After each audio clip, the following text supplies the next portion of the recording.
Welcome to the Backlash. I am your host, Rebecca Hargraves, joined as always by Mr. Dave Riley. How are you doing, Dave?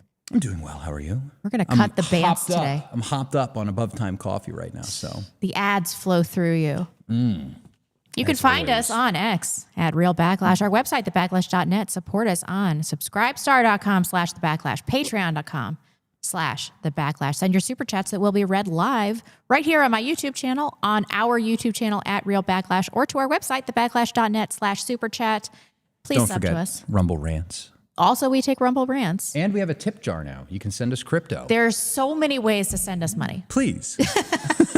Please send us Please money. do. Find all of our links on thebacklash.net/subscribe. Please follow. We should take Spotify off there. We got banned. Yeah, no, I need to update the website a little bit.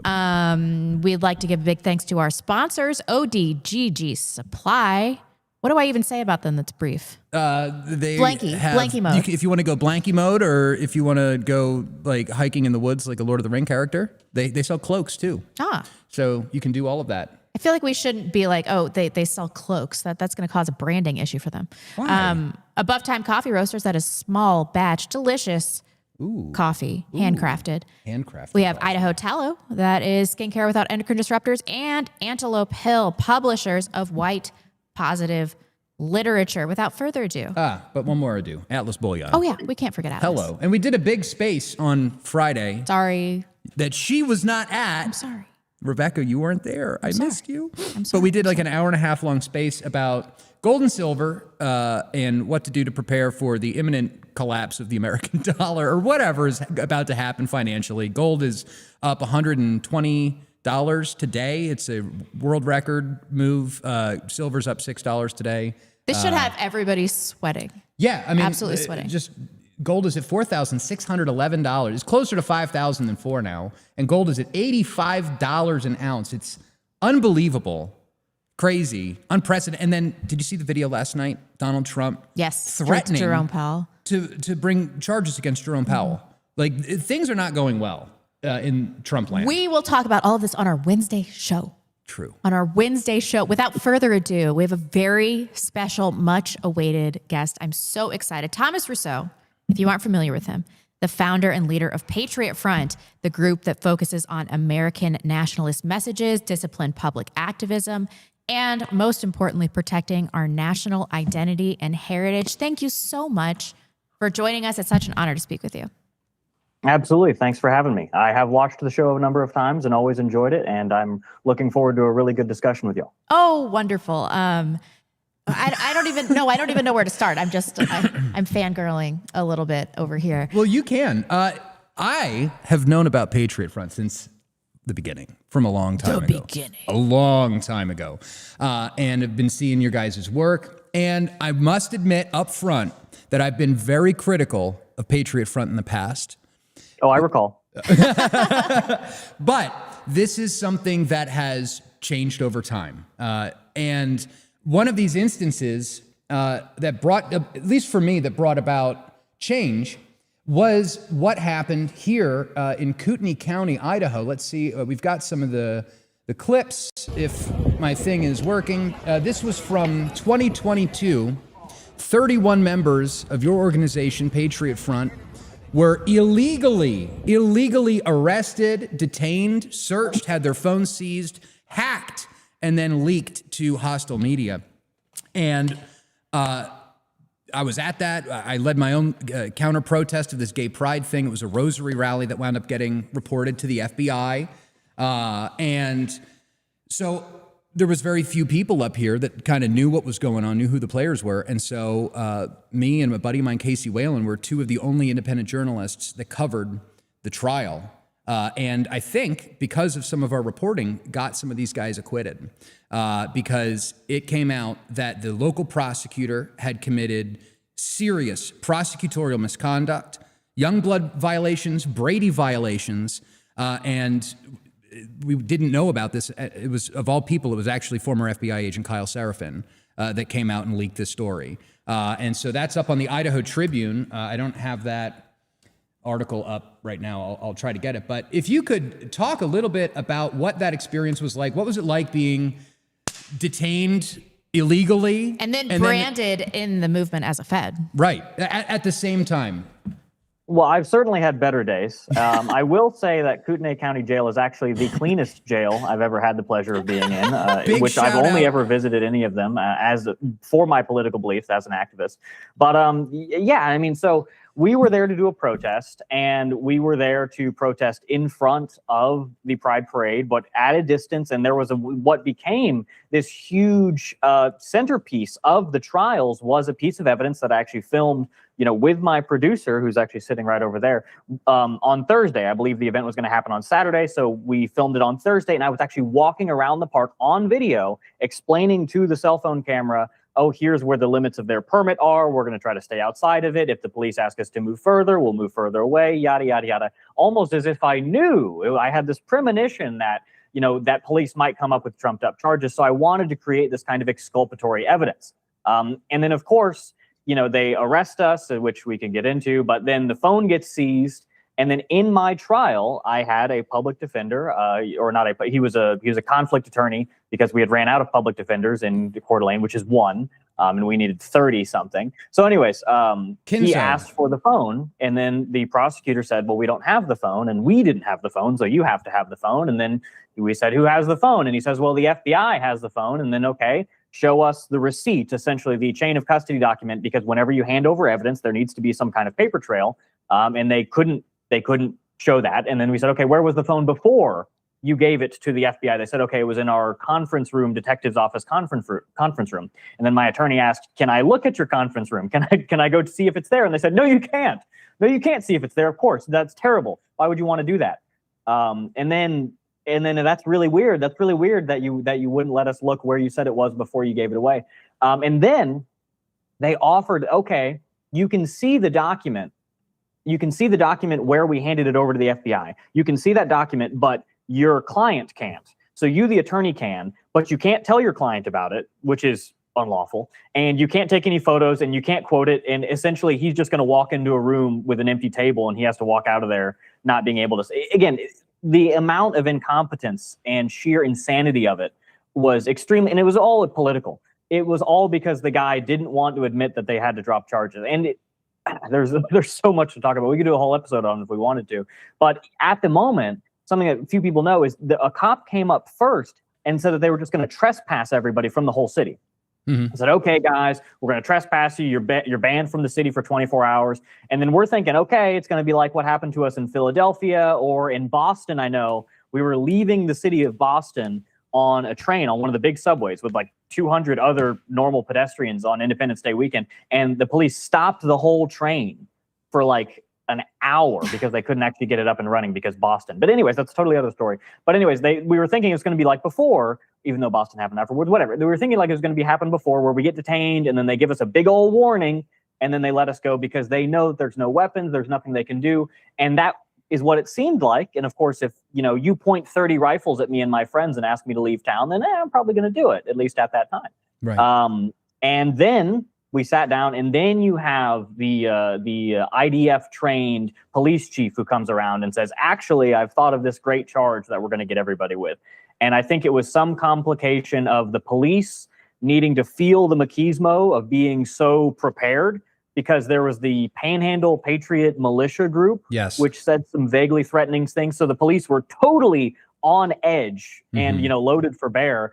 And then they did all that. And then the police felt like they needed to justify their budget, I guess. And they also needed to send a message that they're in control of the situation. Then they handed it off to the city prosecutor, and he felt like he needed to vindicate his liberal consortium, political leanings.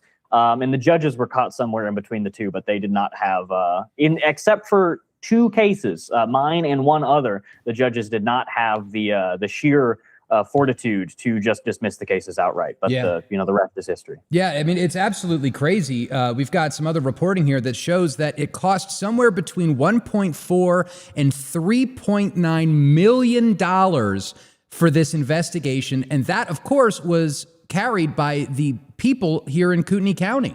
That wound up having to pay for all of this, because all of these lawyers cost money, and there was like 31 defendants. That's 31 lawyers, and every hour worked is billable, $300 an hour or more. And just unbelievable incompetence And it also revealed how much the local police are in bed with the Southern Poverty Law Center, the Anti-Defamation League, and of course this kind of blew everything up. And it's gone all the way back to the 1980s that Coeur d'Alene has basically been ruled by the Jewish mafia. And of course now it's changed. Instead of it being the left-leaning pro-gay Likud group, now it's the right-leaning Zionist Christians over at Candlelight Christian Fail. Anyway, initially when this happened, I had an absolutely incorrect read of Patriot Front. I was totally wrong. I said some things on my previous podcast that I regret. But I've come to really love. A lot of people had a lot of knee-jerk surprise reactions. Yes. But I mean, it was a crazy sight. And I mean, I understand when a lot of people were saying, "Oh, why did you have the shields? Why did you have, the little cap inserts? Why did you have all these things?" Because we had been attacked by Antifa before. There was nothing on us that was an offensive implement. Everything was meant to protect us in case Black Bloc showed up and started throwing bricks at us or started wailing on us. And all of that is meant so that we don't actually have to engage. If you have a big shield, you can stand there and let a guy wail on it without actually having to subdue him. Right. And I explained this and other things. The prosecutor said some video recently. He was on a news media thing, and he was saying, "Oh, this is clear they were here for a fight." But no, everything we did indicated that we were prepared to be attacked, not prepared to attack. Right. And that there actually were Black Bloc Antifa with weapons there, guns, and there were other people with rifles and extra magazines and level 3 rifle rated plate carriers. Yes. But a piece of 8-inch thick steel is apparently illegal, but a plate carrier isn't. I'm sorry. No, it's okay. I understand your aversion to the term optics. I've heard you talk about this a little bit. Even though many admire Patriot Front's presentation, which I think is excellent, could you delve into how you view the role of optics in political activism and why you think the concept should be de-emphasized? Because I'm still under the impression that it is important. And one of the things that I like about Patriot Front, I mean, there's this famous clip of somebody saying, like, where are all I think it's Joe Rogan, where are all the fat people? And whether it risks prioritizing surface level appeal over authentic ideological depth and your moral conviction as a group. That is an absolutely excellent question. So I remember back in 2017 when the phrase optics stopped meaning something about getting your glasses fixed and started meaning something about politics and activist groups and things like that.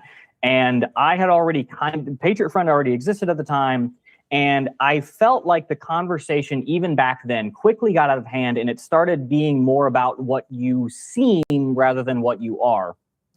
And obviously, those should be tied together. And I have, long said that Patriot Front is not an organization which practices optics. I do not think for the sake of optical appeal that, we look disciplined, not because that's the optics, but because we are. That those guys seem like they're in good shape because they are. And we're not just in good shape for the visual effect. It's because of what it represents. It's because of the various facets of your life that are changed by you carrying out these actions. We look a certain way. We carry the flags. We love the Betsy Ross flag. We love the 13 stars. We love the red, white, and blue. We love the national heritage, the symbolism, the fasces, the torch, Columbia, all these American things. We don't do that as a cynical appeal towards conservatives. If we were trying to be appealing to conservatives, we really wouldn't have the opinions on race or Trump or whatever that we do, right? We do these things because it's super genuine and we're just taking a path which can intersect or cross over or overwrite any number of these status quo expectations. So, I think optics becomes a matter where you have your environment shaping your politics as opposed to your politics shaping your environment. But that being said, being a good person, being the type of nationalist, the type of man, the type of organizer and activist, that will look good, because I do believe good traits and virtues, they rise to they bubble up through the skin. They're visible. They affect everything about what you are, about how you speak, how you look, how you carry yourself, and the deeds, right? All of that, I feel like, is an outgrowth of personal virtue. So is civic virtue on the collective scale. So, I mean, in that sense, optics is good, but I think it's important to realize that optics cannot become separated, cannot become disjointed from the actual source of it, which is virtue, if that makes any sense at all. I'm really interested in American nationalist movements because I have pretty much abandoned the American experiment. I'm more interested in preserving the people and the heritage. So do you believe that nationalism, in your view, is a reversion to the initial America project, or if you guys were really able to resurrect what you believe America is about, would it look like an entirely different country? And can you talk a little bit about how constitutional values fit into this? Sure. So I would say, you say you're moving away from America and refocusing on the people. Well, I believe that America is the people. I believe that we are America. I don't believe that blacks in America are American. I think they are something culturally, nationally, and linguistically, socially entirely distinct. Same thing with so-called Native Americans, right? They may be native, indigenous to this continent, but they're not American. They are something else. We are the only ones who are American, and that is our national identity. And I don't believe we can survive without a national identity. And frankly, I don't believe that there's anything else that has the wherewithal, the foundational might to unify our people. I think we have such a proud heritage on this continent. And, you can say that some people, and I'm not saying what you're saying, but I've seen people, on the internet, and they refuse to identify as American, and they say they're, strictly a white American, which of course I don't believe there is any other kind, or they abandon the label entirely, but they're still proud of their heritage. But the people you're proud of, those ancestors, they were American, and they were proud of it, and they were fighting for their people just as we fight for ours. I think it's important to distinguish the legal existence of the United States from the national existence of the American people. I think that, if you look to Europe, there are countries in Europe who have known, at least in the last few hundred years, every single form of government, whether it was communism, fascism, monarchy, feudalism, imperialism, whatever. And those nations still exist. Those nations still have a right to exist. And they do still have a core expression of their peoplehood, of their nature that makes them distinct. And Americans, we are very much connected to a singular iteration of government, that you could say. We've had the same republic. Well, I argue that it's no longer a republic. It has long since degenerated into a democracy, and then a plutocracy, usurocracy, and Judeocracy, whatever you want to call it. But, anyways, we've had, at least on face value, the same government, whereas France, Germany, so on, have been through 8 different forms of government in the last few hundred years. So it's easy to conflate the two. And I do think there is a sort of intertwined nature of our traditional forms of government and our nationality, but they're not entirely the same thing. So I do believe that certain facets of our Republican virtues, and I don't mean the GOP, I mean a republic being something which is less democratic than a democracy, something, like ancient Rome or, ancient Greece. That was the ideal form that the founders were trying to envision. I do think there is something about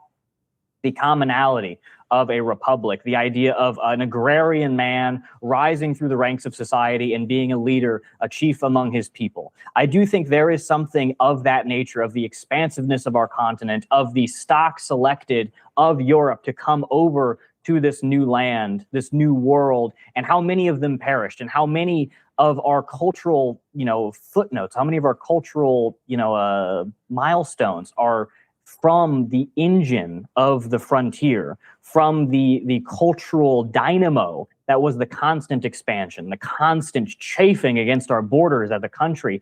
I do think there is something so uniquely distinct in our national heritage that I want to wield it against our enemies. I want to take the strength that lies within this land and within our blood, and I want to wield it like lightning against everything that seeks to dispossess us. And I think, I see people and they leave it on the table. And I think that is it's wasteful almost. And I understand so deeply that the government is corrupt. I understand so deeply that our institutions are captured.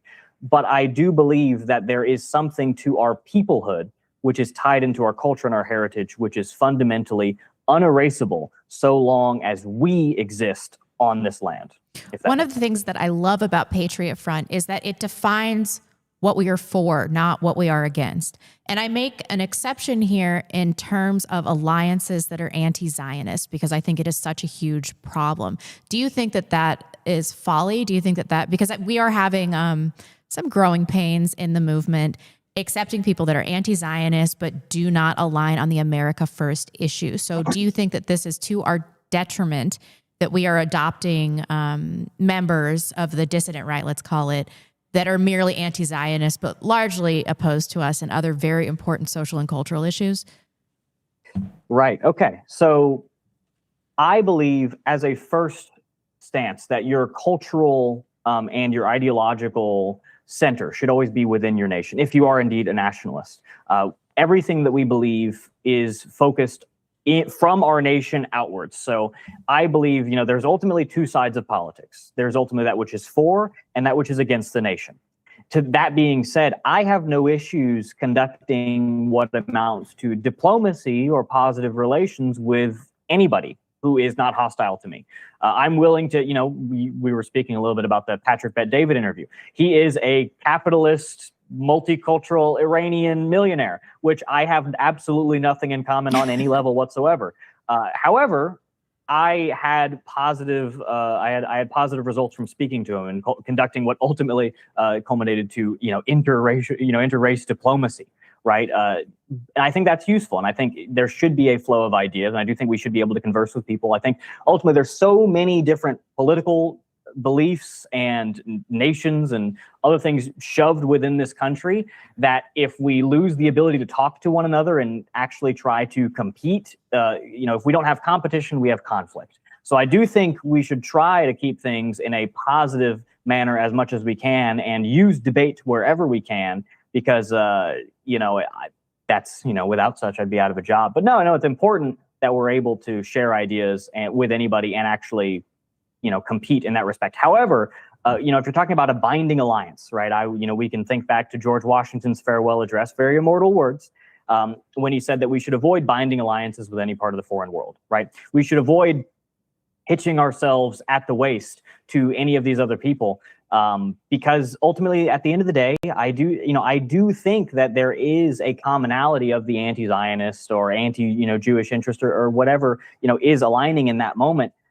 But I don't think it's strong enough to persist across an actual movement. I think it's something which can prevail at moments in time, but I think you'll realize, and maybe not y'all in particular, but the general person will realize that when it's actually time to work together, you'll find that Muslims and Christians find, if they're working together, they will have that surface area and realize they have less in common than they thought they did. Mm-hmm. That the shared enemy will not be enough. And I think these kinds of multinational, wide scope coalitions only work when they are subdivided.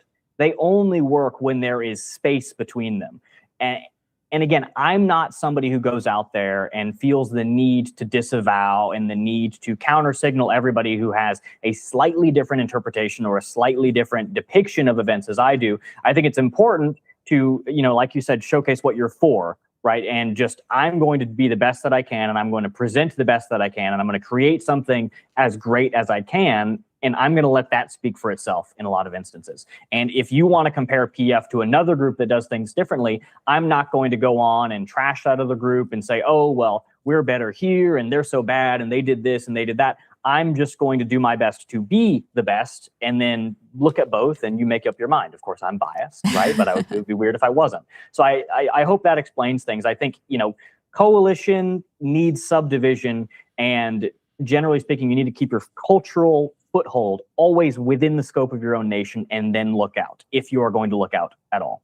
Dave, I just have one more question. Then I'll let you get it. No, I'm sorry. I've totally hijacked this interview. It's our interview. I know. I'm sorry. Hello. It's fine. I'll let you get in there in 1 second.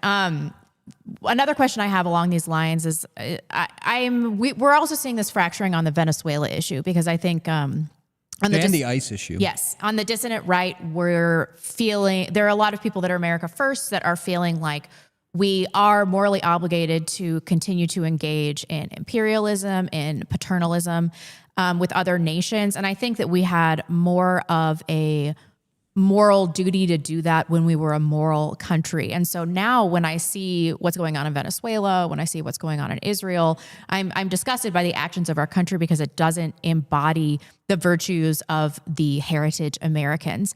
So how do you feel about modern American imperialism, and how would you feel about it if we were able to return to the values of the heritage American system? Right. So I am not in favor of the United States' alliance with Israel. Obviously, this is very well known. I don't think we should be militarily supporting them. I don't think we should be diplomatically supporting them. I don't think there was ever really a possibility for a positive relationship between the United States and Israel. And if there ever was, which again, I don't think there was, then their spying, malicious actions, governmental manipulation, et cetera, has long since abandoned that. And Israel should be a pariah state. And we should let the rest of the Muslim world decide what they want to do with Israel. And maybe the Israelis and the global Jewish committees that represent them will have a change in their behavior, which will allow them to finally have peace in the region, or not. But that won't be that will be beyond our involvement in anything. I think it was Thomas Paine who said during the American Revolution, I don't agree with everything Thomas Paine says, but I agree with him on this, that America is so well situated that all she has to do is trade with the rest of the world, and she will be happier than any other. I think as far as the Middle East is concerned, that is true. And then there's the matter of more domestic affairs. I do think America inlends to the Monroe Doctrine. I do think America does have a sort of responsibility over the Western Hemisphere. Now, that doesn't mean we need to expand, statehood all the way to, Argentina. But I do believe, as President Monroe said, that the Western Hemisphere should not be the playground of old world empires, that we are the superpower in this hemisphere, and we should not. And one of the greatest things about America traditionally is after the early phase, because when America was very young, we shared a border with the three largest empires in the world, that being Britain, France, and Spain. And America's formative years were with that knowledge that we were sharing a border with every world superpower. That's like if America was sandwiched between the EU, China, and Russia today. So the independence of our hemisphere was incredibly important. And I do think that is worth maintaining. But that being said, there's thinking that there is a good civic virtue to be practiced here, but then is the current government capable of exercising it? I certainly did not lose any sleep, unlike Maduro. I did not lose any sleep with his abduction or his seizure, I guess we should say. I'm not a big fan of the Venezuelan regime, past or present. I'm not particularly informed on Venezuelan internal politics, but I think most people, even those probably making the decisions, aren't either. I will say that it does make sense in a broad strokes concept to correct perhaps a potentially hostile power within our immediate sphere of influence. And, Venezuela is not on the other side of the world. It's on the other side of the Gulf, right? And a little bit further in there. But it makes sense. But then if you zoom out and you say, okay, well, if the main reasons were narco-terrorism or the main reasons were the drug cartels, then you would be doing it in Mexico. Then we would be doing strikes on the cartels actually funneling the drugs once they get to America, or it'd be domestic. I think, so much of the drug operation is domestic. Or China, I think, still makes all the fentanyl, which is killing the most people. I'm not sure what they're ferrying on those 8 to 10 fishing boats, but I don't think it was as much fentanyl as China is shipping in. Or maybe it's the same. Who knows? But anyways, if it's a drug thing, then you'd be attacking the issue from a different vector. And if it's a foreign influence thing, right, we're doing that to get Russia and China out of our sphere. Well, Russia and China, their biggest vector of power in the Western Hemisphere isn't Venezuela, it's the United States. It's the fact that China makes so many of the goods that the United States economy depends on. It's the fact that there's Chinese, slop in every single aisle of every single store. So that's the issue. If you wanted to focus on the Chinese issue with power balances, then you would start getting our industry back. And I don't know what Russia really had to do with Venezuela besides some oil shipments, but we have oil here. So again, it doesn't seem to be massively justified, I think, in the actions taken. But again, am I losing a lot of sleep over what's happening to President or ex-President Maduro? Not necessarily. I do feel like I'm not a geopolitics expert. I'm an organizer. I'm a domestic expert. I try to be the most acquainted with the lives and the situations of the men I lead and how we can best situate them for the life to come. But I will say that there is an element where everybody feels like they need, we were speaking about this very briefly, with social media and the idea of the attention economy, everybody suddenly needs to become an expert. Everybody suddenly needs to have an opinion on every single one of these big issues, which of course we can have, and we can talk about ICE as well. But it's not always productive towards, again, still good to talk about, because I'm more than just your average person in this context. But it's a lot of people find things to disagree about. I think a lot of people, when they're not organizing, when they're not acting, there are people in PF who probably have a lot of different opinions about the ICE shooting or Venezuela or whatever. Not that many different opinions within a reasonable scope. But the fact is, it doesn't really come up that much because we're working. We have a goal. We have something uniting which moves us forward. So we don't have time. I find a lot of people, if you just put them in a group chat long enough, any type of people, you put them in a group chat long enough or a social media platform and give them nothing to do but talk about current events, and they will start to hate each other. They will eventually, on a long enough time scale, they will start eating each other. True. So I think it's important to refocus on the positive efforts, the things that are within our control. But anyways, back to you. So what is the goal? What is the explicit goal of Patriot Front? Is it policy adoption? Is it to get candidates elected? Is it to take over a party? Is it what are the stated goals of Patriot Front? The goal is all of the above and more. The goal is to change the country, right? The goal is to create, grow power, and then use it to implement change, and that change will then allow us to grow more power and do so. Patriot Front is a nation within a nation, right? Asking what the goal of Patriot Front is like asking, again, it's a good question. It's a good question, and I do have videos on it, but it's like asking, what is the goal of the English people? What is the goal of, of the Germanic race, right? We are a culture. We are a burgeoning interest group. And we want to grow outward against every boundary, against every threshold. So does that mean ultimately changing policy, changing the form of government? Absolutely. I would love that. I think that is necessary in forms and certain things. Are we going to get people elected at some point? Actually, yes. Patriot Front has helped out on a local level in some limited test cases so far with getting people elected. We have done that. That has happened. And I mean, that's not incredibly crazy when you think about it. The same exact type of manpower, the same exact type of ground game and logistics and motivated, high quality manpower pool. That's what we have is in vast excess of quality and quantity what most political campaigns are able to muster. And we can do it cheaper because our guys are zealots. They're motivated. They're radical. They're wonderful. So yeah, conventional politics, that is an angle. As far as institutions, yeah, that is an angle. We will try to leverage existing institutions and make our own. As far as the culture, the men, right? We want to grow the situation of our men. I think fundamentally, the manpower, the people that we have in America are people, the white Americans or just Americans. We are not good enough right now to seize our sovereignty. The act of reclaiming our sovereignty will prove that we are worthy of it, right? We need to be better in order to receive it. We need to be worthy in a sense. And that's not saying that we need to plead to the government to give us independence. No, I'm saying that we need to change in response to the pressures around us. We need our men to be better. We need our lives to be better. We need our families to be repaired. We need our communities to be stronger. We need all of these things. So fundamentally creating the stock of our nation that is necessary to achieve our goals is a huge aspect, because you can't just organize top down. You can't just be the political candidate and then hope that the right people will show up. Our target demographic exists, but it doesn't exist in the quantity that we need it. So we must both create and utilize our own target demographic, the people that we need. So that is an angle. And then we have, of course, our activism. And I guess people ask many times, what are the demonstrations for? What does that even do? It got you talking about us. It got millions of views on us and what we do in a way that, first of all, we're still very censored. PF has been banned routinely on all the big platforms, including Rumble. We had a Rumble account, but they deleted it.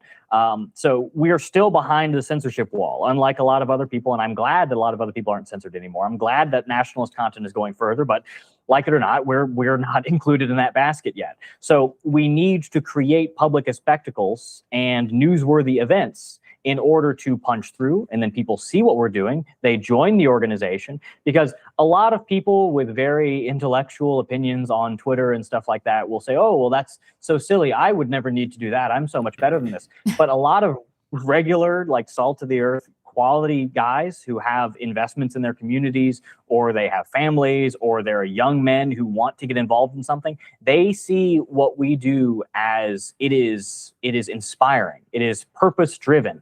It is a adventurous form of life that offers you some, reason to excel in a way that society, the culture at large doesn't anymore. It offers a pressure. And I think, men need a pressure placed upon them. They need accountability. They need community and brotherhood. So Patriot Front does all of these things. And I am not tactically inflexible, right? I believe that we should do everything that we can that is A, worth doing, and B, benefits the cause. So if that's conventional politics, then we're doing it. If that's creating nationalist venues and event spaces, then we're doing it. If that's getting fat guys to be not fat guys or lesser than fat guys, then we're doing it. If that means family, community heritage events, then we're doing it. If that means fundraisers, disaster relief, posters, murals painted under bridges, all of these things are a great orchestral cacophony of tactics that all play into our single goal. And that also means that we have such a wide range of things that men can do, again, from everything I just listed to workshops, literature, there are jobs within the organization where people are interviewers, editors, video, photo, content, whatever. There's so much to do. And there's so many places for so many people of unique skill sets, right? Because again, we're a nation within a nation. So we need to be able to take a cross section of that nation. I don't believe in an organization that's just for, the rich business networkers, or just for, the super duper gym bros, or just for, the outdoorsy types who love orienteering, right? We need something which can cross and conquer all of these niches, and then synthesize every positive action and get it all facing in the right direction. And that's something that's amazing about Patriot Front. I'm just glazing Patriot Front. This Yeah, one. you are. It's yeah. Sorry, but they are able to do all of this without institutional investments, merely based on the personal and ideological motivations of its individuals, and that's why I think it's inspiring so many people. I mean, go ahead. Go ahead. Oh, okay. So I do think that's a big component, because when you're, and this also plays into infiltrating other groups, right? Or not just infiltrating other groups. I don't mean that as other activist groups. I mean that in the context where people say infiltrate the GOP, right? You're going to infiltrate politics. You're going into these spaces to leverage them. I think that can be done and should be done. And it is very possible whenever the internal strength of your community, of your collective, within your membrane, right, is more potent, is more virile and powerful, you are able to leverage institutions. When we have guys, in some cases, that go and network in other conservative spaces where there are nationalists, you will find lots of nationalists in those spaces. They don't quite have they haven't had the written invitation to be more proud of their nationalist sensibilities. Sometimes they have, and they just need the means to do so. But when you have our men, proud, convicted nationalists entering these spaces, we're able to leverage and persuade and inspire people because our fundamental motivations are stronger.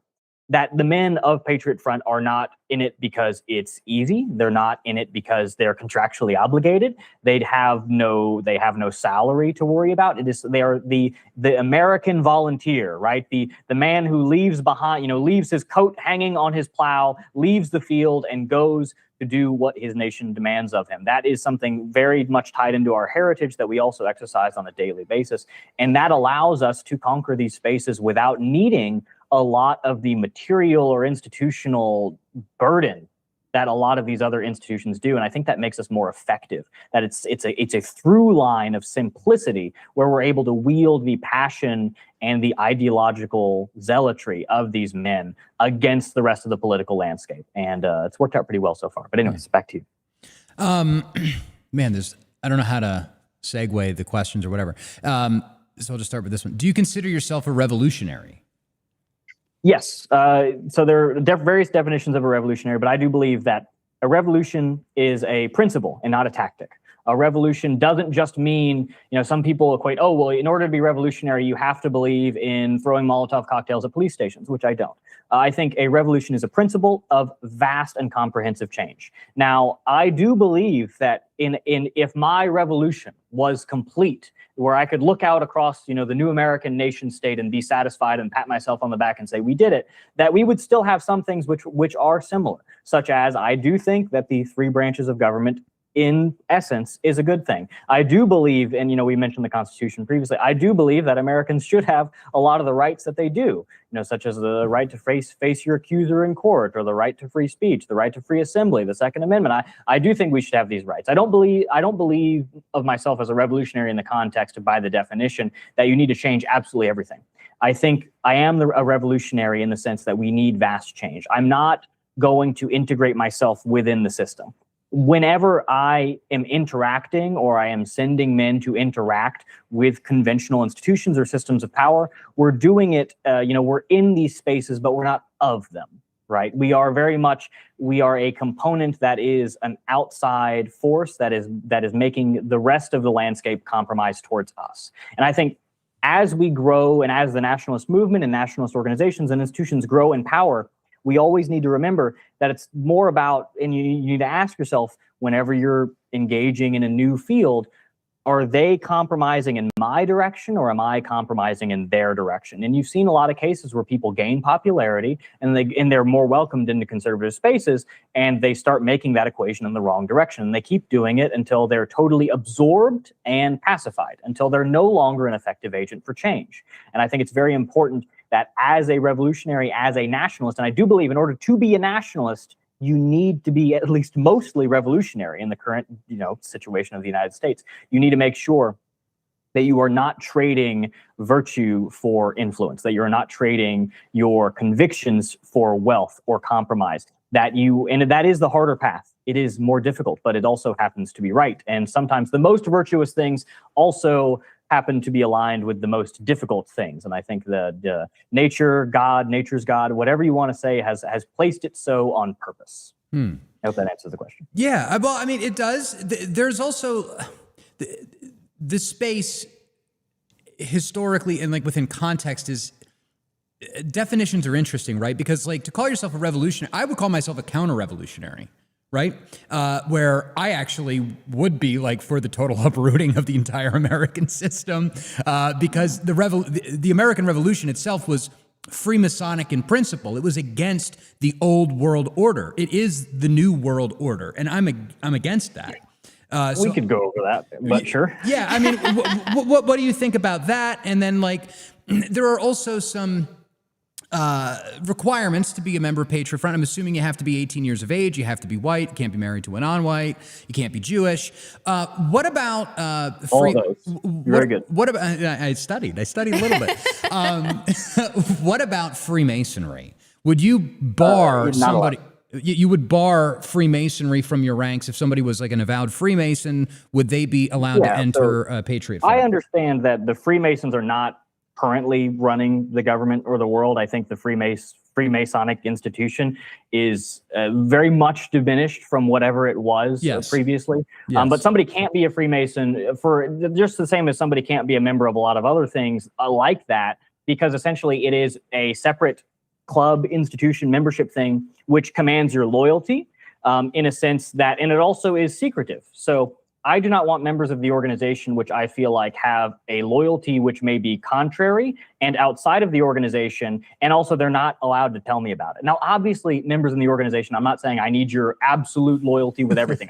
I expect the men of the organization to be loyal to their families, their communities, their careers, their friends and loved ones, and their faith and all those things. But with a specific thing like Freemasonry, or in some cases other political things, which Freemasons are kind of political today, that becomes an issue which becomes incongruous. Just for the same reason that, or not the exact, a similar reason why we don't accept active duty military personnel from the Marines, the Army, the Air Force and stuff, because you have a contradicting loyalty which is going to draw you away in some cases, and if the two come into conflict, it is going to result in conflict, and that's going to be better for neither of us.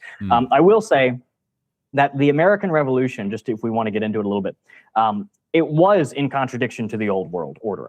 It was. And I do think that was good in a sense. I do think there were really big flaws with the European monarchical system, especially the absolute monarchies, which had come to, monarchy wasn't always absolutist, right? It became as such in the 16 and the 1700s and maybe in the 1500s as well, because of emerging nation states and things of that nature. And then essentially the American Revolution I see in part as a pushback against those systems being tried to be implemented in the New World and failing. And then it was more of a people's revolution in a sense, not in a communist sense, but in the sense that it was representative. And I do think it was nationalist in a sense. And there were a lot of nationalist revolutions against monarchical systems, throughout the 17 and the 1800s. And a lot of them had to do with the fact that the people, a nation, recognized themselves as a unique culture.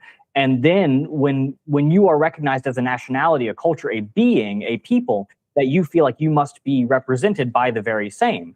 And a core element of the American Revolution was that we are unique. We have diverged from the British people. And very early on, Americans still referred to themselves as British, as Englishmen. But throughout the revolution, throughout this political movement for independence and the conflict with the monarchical system, it became very apparent that we, either by our being here or by the natural growth of our own culture and heritage and our even genetic stock after hundreds of years of being tempered by this frontier, we were a unique entity. And that needed to be represented within a body politic. And then I do believe the founders looked at the successful systems in European history, such as the Roman Republic and some elements of Grecian democracy.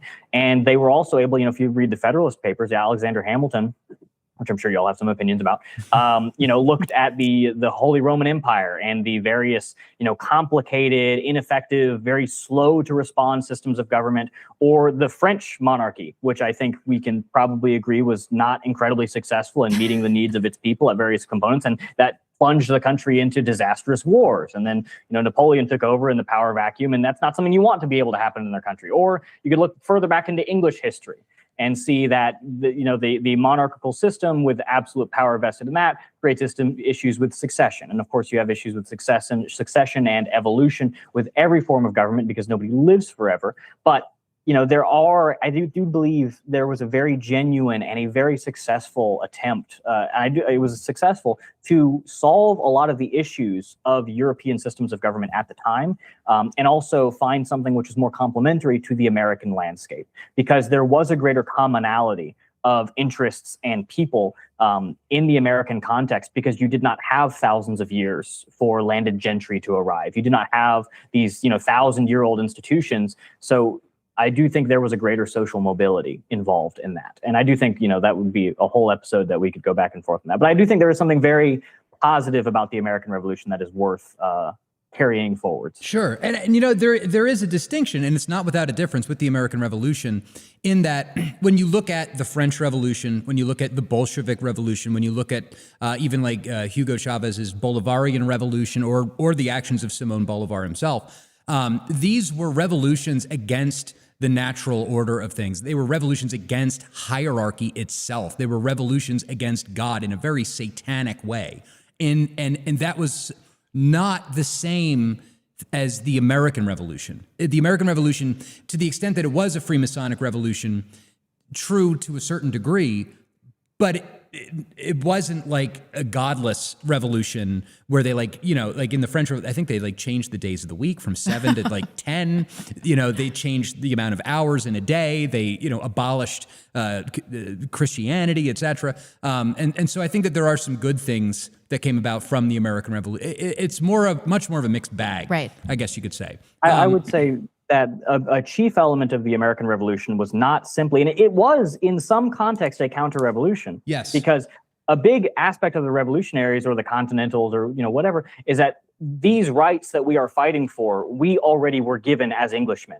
Our Anglo-Saxon forebears, with the Magna Carta and even before that, when you had your small strongholds, your tribal strongholds on the British Isles, these rights were something that our ancestors fought and bled and died for hundreds of years ago, if not 1,000 or more years ago. And then this upstart system of government decided to take, and again, this was even more recent because for about 100 years, the colonies had been governed very hands-off. And then King George decides to come in and implement all these new legislation. So in a lot of sense, it was a returning to a natural order of the Anglo-Saxon rights as Englishmen that these men believed were innate, that we had already fought for, that were already attained through our blood and our civilization. And it was this new evolution of an ancient system of government which had decided they were no longer necessary. So in some sense, it was a correction and a return to older, more traditional primordial values. So in addition to, Freemasons not being allowed to join, Jews. Yes. And active duty military members. What about FBI agents that want to join your organization? Would you accept an FBI agent that's very patriotic and wants to join Patriot Front and fight for the cause? He's got a beard. No. He wears a red shirt. No, I wonder if he would tell me up front. I think they have to tell you if you ask. I think that's one of the rules, right? No. So obviously you're not allowed to be a police officer either, or in any law enforcement. You're not even allowed to be an ICE agent. And in a lot of cases, any former police officers or any other form of law enforcement will likewise. Now, you can be a security guard, and other things like that. But law enforcement generally of any kind will be an almost indefinite disqualifier just because there is so much risk and concern. Even somebody who was a police officer and then maybe they stopped working that job 3 or 5 years ago, that could still be an issue because you could still be friends with them and your life is still connected in some way. As the higher in law enforcement you go, you never really leave that sphere unless it's an absolute disgrace. And then those circumstances, Right. I don't know if I want you there either.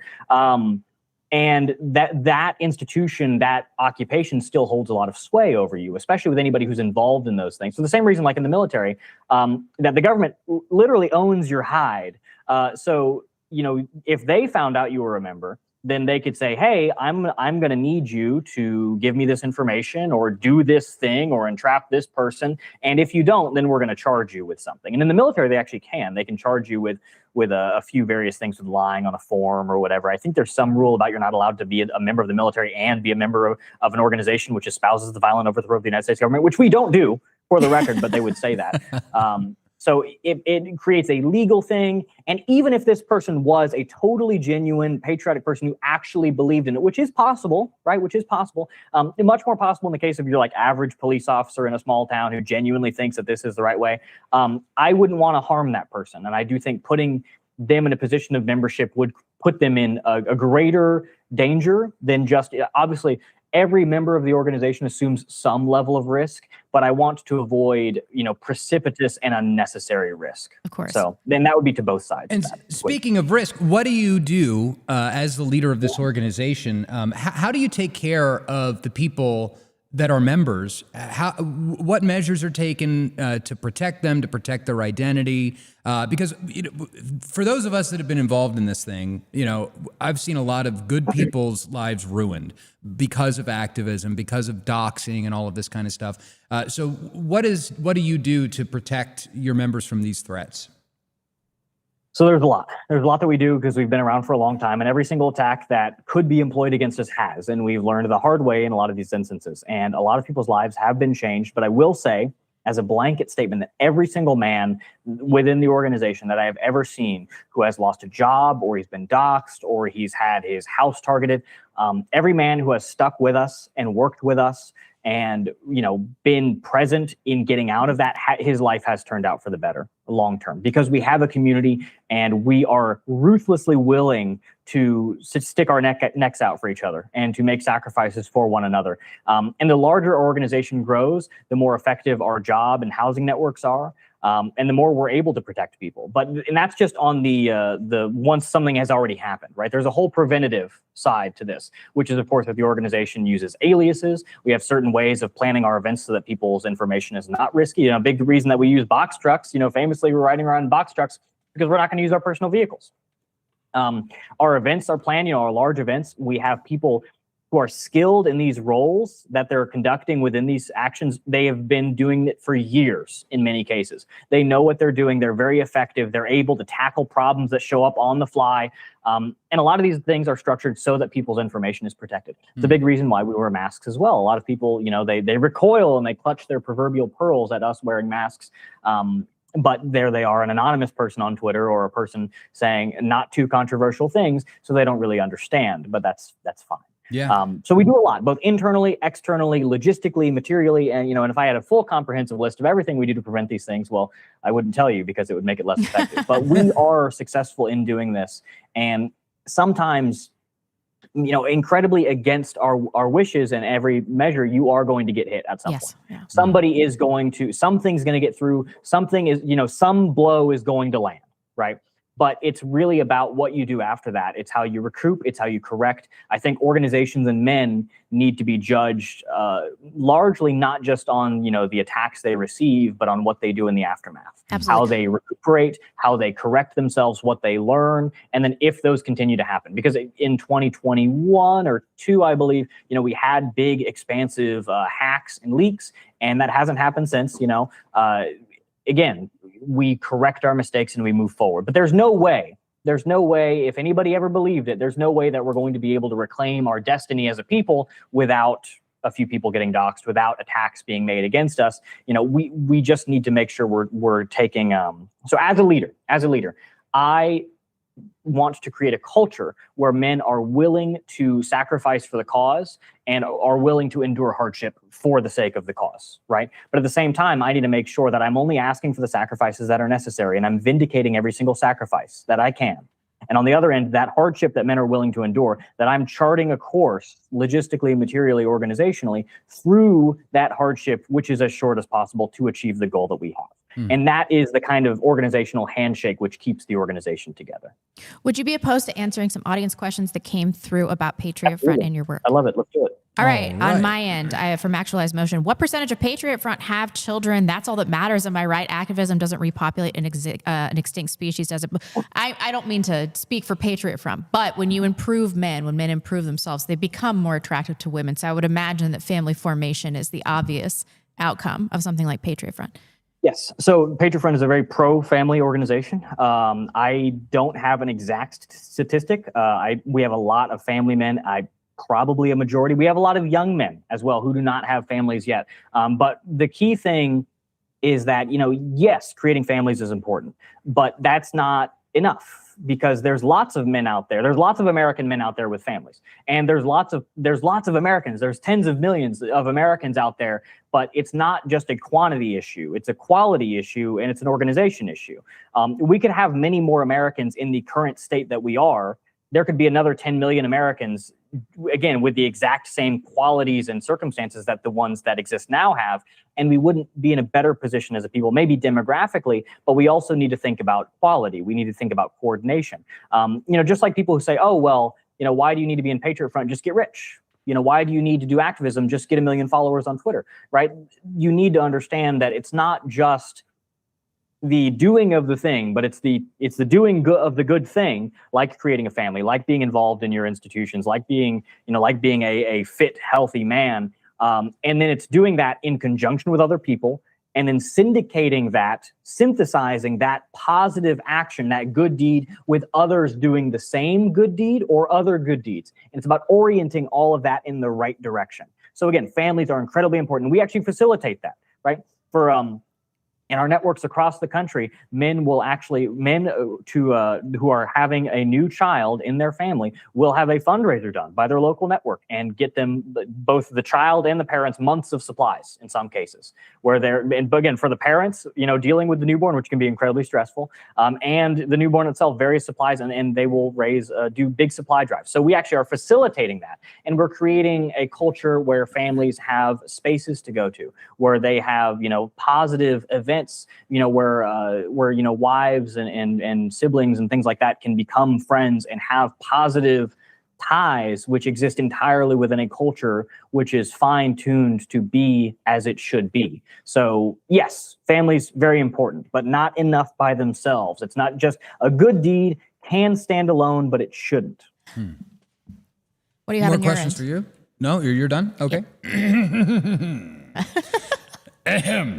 This question comes to us from James Johnson, and he's a good guy. I got to meet him. He was one of the 31 members that was doxxed and arrested. He, got thrown in jail, and we've since kind of become friends, as is the case with basically every single person I've ever met from Patriot Front. I've never met anybody from Patriot Front that I didn't like, that wasn't like a virtuous good guy. By the way, not to glaze, but so James Johnson has 3 questions for Thomas. One, what would you have done differently with the CDA situation? 2, thoughts on the similar incident in Arkansas with the Blood Tribe arrest. And 3, did anyone share my Patriot Front documentary with you? Okay. So number one, what we could have done differently. Again, there were matters outside of our knowledge, right? We did not know the disposition of the police as acutely as we could have, because there were maybe 5 of them in the park at the time, but they had an entirely separate mobile command center. And we did not know something which would only become, which would come out later, which was the internal communications between the FBI and the police and all those things. So that we had no way of knowing certain facets within our limited scope at the time. So what we could have done, so there was also so much that was up to chance, because what happened probably wouldn't have happened if one person in a parking lot had not used certain choices in their language, in their dictation on a 911 call to the police.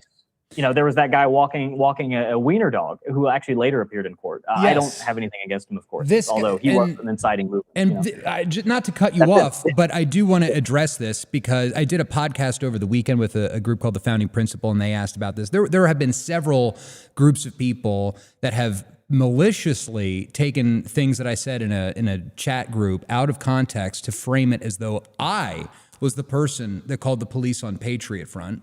And I'm sure that, I don't know if you've heard about that. It was a pagan group on the one side, and on the other side, it was a Zionist group that both, because the whole thing was shaping up to be another Charlottesville. And I'm friends with the Panhandle Patriot Motorcycle Club. I actually wrote their press release to try to de-escalate that situation, because having been at Charlottesville and seeing the way that things were coming, it's like, we need to manage this situation or it's going to get way the fuck out of control. And so, I took control of the Rosary Rally. That was initially supposed to go straight through the gay pride event, and I said, we're not doing that. I worked with the sheriff. We got a park. We were able to pray in peace, and everybody was fine. Nobody got doxxed, et cetera, et cetera. But there is a video that people need to be aware of from Casey Whalen. It's North Idaho Exposed on Rumble. This is the only copy that I'm aware of on the internet. But in this 20-minute clip, this is the guy that that actually did call the police on Patriot Front. He was a private military contractor that was working for the Marriott Corporation, which, by the way, is buying up and building a giant high-rise in Coeur d'Alene right now. There's cranes, they're building it, and so we can play just a small clip of this. Recall something going on that day that caused you to call the 911? I do. Excuse me. Let me phone. Yeah, let me dump that. Sorry. I'll turn it. The buffoonery. Yes. Now everybody else is all morning.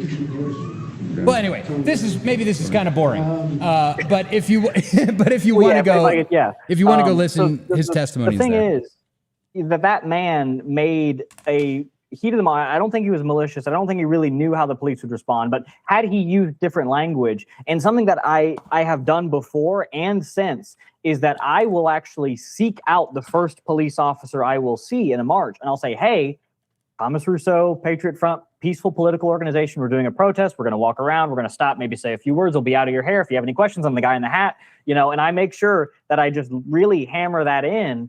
And then that cop should then go radio that in, and then you kind of break the ice with law enforcement. Again, I don't do long interviews with law enforcement or anything like that, but I want them to know, I want them to have it on record and testimony in case it ever comes up, what I'm telling them, what I am doing and what I am here for. And again, cops are people at the end of the day, and they are usually very, very on edge in a lot of these political situations. So, and they certainly were in Coeur d'Alene. So there was a lot that happened that was a exact confluence of issues. And the issue with the Panhandle Patriots, which again, I'm sure they're good people. I think that one press release that got all the law enforcement really, really heated, could have been phrased better perhaps. Well, that wasn't even a press release. It was a guy that got up on stage at a political rally and vowed to go punch somebody. So the press release was clarifying, we're not doing that. We're peaceful, blah, blah, blah. Yes. Anyway. But, so a lot of things, it was a confluence of a lot of unique circumstances. But anyways, what could have been done better? Walking in from a further distance. So, you want the police to see you, and this is something we do, right? You want the police to see you when you're walking, right? Police are like bears, because they don't like to be surprised. You don't want to jump out in front of them. So ideally, if they see us walking from a long distance, that could have been better.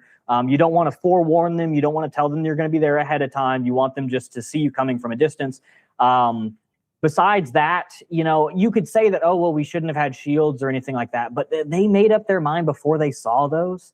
So that could have made a difference. And actually, in the arrest report, right, in the actual dossier arrest report, when it lists weapons contained by the detainees or whatever, it said none. They didn't mark any of those things as weapons. As much as the prosecutor tried to say those flagpoles and shields were weapons, the police did not actually consider them to be weapons, which is phenomenally interesting. But anyways, so walking in from a longer distance could have made a difference. We could have used a different form of transport, but that, pickup trucks could have been more logistically complicated. I think one thing, if I had to say it, because again, a lot of these things were out of our control, and obviously the chief blame goes to the actual institutions that arrested and charged us. Because even again, if what had happened was that one lower ranking cop just trespassed everybody from the city and said scram, then that would have been it. And we would have made our point. We would have made our point that this is a bad thing that we're protesting, and then you can't even protest it legally, yada, yada. We would have made our point, and everybody could have walked away happy. There were a lot of very confluencing factors. But anyways, walking in from a longer distance, maybe taking a different mode of transport. And you mentioned, that you had the protest across, I don't remember what the name of the park is, but the other park in town. Mm-hmm. And that actually, I saw that. I saw that the other protest was moved from right next to the Pride in the Park celebration to across town. And that is why I wanted to, like others ended up doing throughout the day, because we had scouts walking around as the event was going on and telling me what was going on. I wanted to make sure that I was getting as close to the thing as reasonable and lawful to create a confrontational dynamic, which is what I wrote in my document. And that became a whole centerpiece of the investigation, because they said, oh, that meant fighting. That meant riot, right? But what I actually meant, and I know this because it was my own document, it was a note cheat sheet from me to me. I knew that I wanted to say, oh, well, I don't want to protest across town, which again, I totally get it. But, I wanted to protest the thing where it was. I wanted to get as close to it as was allowed and let the people I was protesting, I wanted them to see me. I wanted them to see, hey, I came all this way. I don't like what you're doing, and I want you to know that I don't like it. I wanted there to be, confronting of ideas. And that became a whole thing about confrontational dynamic. But that I actually wrote that in response, not in a deleterious response to the other protest being moved across town, but as a thing of I'm trying to affirm that these ideas are existing within the same space of air, and they're confronting each other, and that is the dynamic. But so that explains that, and that was a huge, wonderful part of the investigation. My attorney did not think that was very good language on my part, and I shouldn't write things in that manner. But I had to tell him it was my own personal note sheet. I wasn't planning on this being national news, at least not in that way. But anyways, so those were the things I could do differently. Oh, and so the other questions, Blood Tribe. Kind of similar thing. They were detained. I don't think they were charged. But it doesn't make a whole lot of sense to detain them when they did. The police, I think they stopped them on a highway, not even on a shoulder, which is dangerous. They could have stopped them before they got into the box truck. I did see parts of the video. It seemed like harassment. The police probably wanted to detain them after they were in the moving vehicle because they're more condensed and they're easier to manage. That is a downside of box trucks, especially on the way out from an action. And, the size of the protest may have made that more easy, and maybe they needed more time to gather more officers because you don't know how people are going to act. I don't think the Blood Tribe guys had any firearms, any weapons on them at the time, which is probably for the best, at least in my personal opinion. I don't like to have any weapons whatsoever at our protest. People don't even have pocket knives or anything. That usually helps too. Because again, I think if anybody is going to have a gun and be a potential danger to you at a political event, there's about a 99% chance it's going to be a police officer. Yes, and you're not going to win. You're not going to win that shooting match if it starts. In a lot of places like DC, if you're worried, like there's already snipers out everywhere, counter snipers, and there's already, if anybody's trying to throw volatile projectiles in your direction, they're probably going to be doing it past a police line, and then they have more to worry about than you do. But anyways, the blood tribe thing, very unfortunate, legal harassment. But that is what we have come to expect from certain police departments. What was the third question? Third question was, have you seen his documentary? James Johnson did a documentary about Patriot I did Front. see some people share it, yes, to answer the question. Very good. Man, I'm coming down with something again. Having kids is just like living in a petri dish constantly. It's rough. Reinhardt sent $200. Oh, thank you, Reinhardt. Thank you very much, Reinhardt. You guys are true believers. I admire your courage of voice and conviction. So many that claim to be on the side of our people are cowards and unwilling to platform patriots like Thomas. Hi-all to you all. Thank you so much, Reinhardt. We really appreciate it. Chat. The Orthodoxer. For Mr. Rousseau, I admire you, sir. I cannot believe I'm older than you. I know a young man at my parish who will apply to Patriot Front. I pray that you convert to Christianity, and to Blonde and Dave, I eagerly await LP being the third in the studio host. Well, yeah, he's going to have to move out here. Yeah. So we're putting pressure on him, putting the screws on him. Thomas, you're not Christian? I am not very religious. No, I have a deep and fundamental appreciation for Christianity, not only its teachings, but also its role in American history. A lot of members of the organization are also pagan or practice other, heathen religious practices. And I am also I'm very interested in that. I look at it and I ask them questions, but I am personally, you could say agnostic. I don't like putting a whole lot of labels on it, but I'm not very religious. But again, I'm deeply appreciative of those things. And I operate an organization which I would say is very pro-religious, although not everybody in the organization follows the same sect or the same denomination. But everybody in the organization is either Christian, pagan, or neither. But there's no room for foreign religions or other things like that. And everybody we are very uniquely situated in Patriot Front as having no religious turmoil. There is no conflict between the faiths. There is no sectional rivalry or anything of that nature. We have kept the peace very sufficiently on that. And perhaps that is helped by my own personal ability due to my disposition of being able to kind of mediate between various denominations and divisions when I can. So personally, I am not, but my faith is, it's a personal matter at the end of the day. But yes, to answer your question, no, I am not, but I'm deeply appreciative of it. Okay, so everybody pray for his conversion. No, I'm kidding. I was like, Dave, get it out of control. He's going to do the Dave thing. I have read a lot of the scripture. I have read the words and the teachings of Jesus Christ, and I do think there's a lot of good lessons in there, and I think people would behoove themselves to review that on their own time as well. So I would say, and I have attended church a number of times, with other members, throughout my history in the organization. So again, and I have also, observed, pagan religious ceremonies where people are interested in those things. So again, I'm very much appreciative of it. I just haven't personally, put my stake down anywhere in the sand. What religion are your parents? My parents are both, I guess you would say, culturally Christian. We did not go to church extremely commonly, which is probably in some degree why I did not grow up incredibly devout. To tell you the truth, we did not go to church extremely frequently. It was more of a holidays, you go on Easter and maybe before Christmas kind of thing. Probably, it was definitely some type of Protestant denomination, maybe Baptist on my mother's case. I was just curious because whether or not you were like a secret Mormon or something like that, that's apparently a thing. Well, if I was a secret Mormon, I wouldn't tell you. But I do have a lot of respect for Mormons. I like the audacity of saying Jesus Christ was American. So who knows? Maybe they'll be in the top of the leaderboards for me converting. North Idaho exposed. Casey Whalen sent $5. When is Patriot Front coming back to Coeur d'Alene now that the 1-year trespass from the city has expired? And listen, we need to do everything we can to tank tourism in this city. These hotels. I can help with that. Please. We should have a local event. We would love to have you speak. Yes. I'll keep that in mind. But let's not make a big deal. Let's not make a big public knowledge about it. Selling tickets right now. I do. I have actually been back to North Idaho. I visited. I did an interview with the Red Ice folks, and I hung around there, and I passed through Coeur d'Alene, which is interesting to see all the places. It's like, hey, that's where I was handcuffed. But I do think it's so interesting how Coeur d'Alene before and after what happened to Patriot Front. Things didn't fundamentally change to a big extent, but I feel like we changed the political reputation of the city in a big way. Yes. A lot of people, not solely myself, but not entirely myself, but a lot of people had this idea that Coeur d'Alene was like, man, if we can get away with anything, like it's so right wing, it's so conservative and traditional. Everybody here is practically already an American nationalist.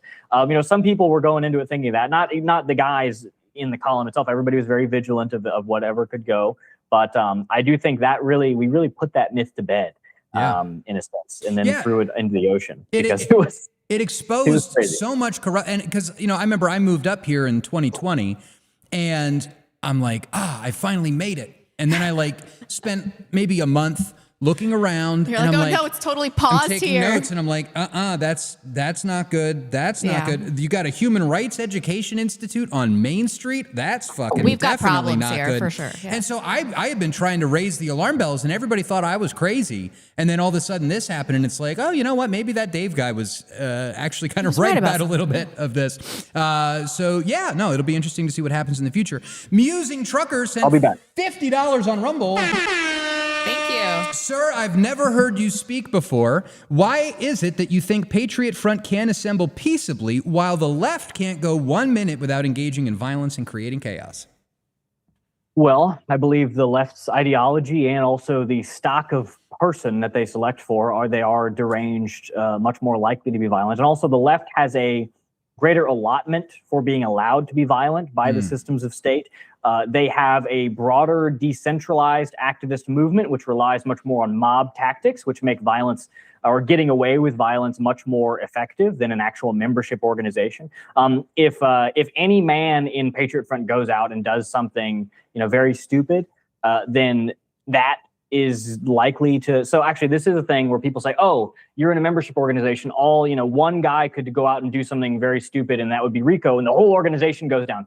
Not really. It's not anywhere near that simple, but broadly speaking, there is a greater share of responsibility in a membership organization than the left, which has, among their anarchist groups and other groups like them, tons of decentralization where, the government isn't really effective. And also the government hasn't really been looking at Antifa and all these other groups. But, and also because we don't want to be violent, Right.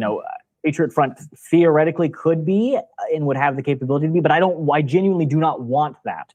I have seen political violence. I have seen people come to harm. I do not want, and I'm not, some people think that, we're doing all this political stuff in the lead up to the Civil War, the Boogaloo, all this other nonsense, the collapse. But I think a lot of people like that really don't understand conflict on that scale. And they think, everybody thinks that they're the cool guy, pushing the guy out of the helicopter, but you don't realize that you're probably the guy getting pushed out of the helicopter. You're probably the guy. You're probably, sorry, you're the one who is dying because you can't find antibiotics. You're the one who, sorry, your buddy with diabetes is going into a coma because, somebody else raided the gas station before you, right? This is not something that we should want as people who want the best for our people. Accelerationism is not a sane ideology. The idea that we're going to attack our own people and make everything worse and then they're suddenly going to come out in droves and love us is the conception of an insane person. Obviously, that is not what this commenter is saying. But yeah, the left, it's because they're bad and because we're good, to answer the question. True. Very true. The question that everybody in the live chat has been asking for, I'm sure, from Book Track Grooves, who sent $10. Mr. Rousseau, have you ridden a horse? Yes. I wouldn't be befitting of the hat and boots if I hadn't. I would love to say that, because I grew up in Texas, that's how I went to school every day. No, but we have a few members with land and stuff like that, and I've ridden around on horses, and I am not what I would say is a skilled rider, but I know my way around. I know the reins, so to speak. Very good. But I would love to get much more acquainted with that. With traditional things like horse riding and sailing and other very, very analog methods of transport and sport itself. But I don't have as much time as I would. Well, but I'm going to maybe that's why he asked. So you said rioters. guess riot cops on horses work. I guess it's not something I would try personally. Yeah, because those are very specific types of horses. People have asked me, Thomas, you should ride a horse in a march. Like, that's a great idea, but that's going to be like a country, that's going to be like a ranch horse, and somebody with an umbrella could get that horse to throw me 20 feet onto the pavement. Don't get any ideas, right? And like, those riot horses are very specifically trained, and if you're ever going to do that, then you need, you need lots of preparation. But anyways, and Book Track's last question is: Have you done any gardening? Have I done any gardening? No, not really. No, sorry. I hate to disappoint. I would love to be able to say that I can. I'll look into growing some potatoes or something. Just for your credibility. We got to get potatoes. I don't know. Are you Irish? I mean, we should get some tomatoes going on, right? Rico, restricting Italian community organizations. I mean, we got to get some tomatoes going on here. No way. EthnicAmerican.org sent $50. Oh, thank you so much.